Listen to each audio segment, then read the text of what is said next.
Bits and bytes. Computers use binary code to store and process data. The electricity used by the computer can be on or off. The electricity pulses of on or off are described as states. The on state is represented by the code 1 and the off state by the code 0.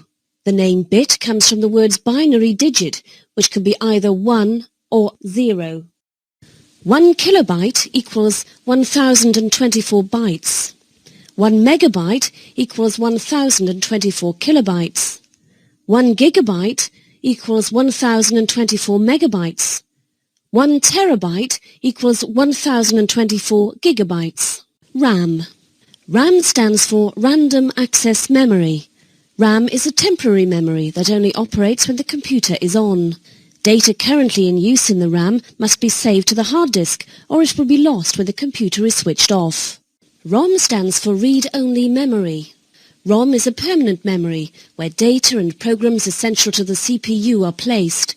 It is not possible to write any new data or programs to the ROM. Essential instructions to load the operating system are stored here.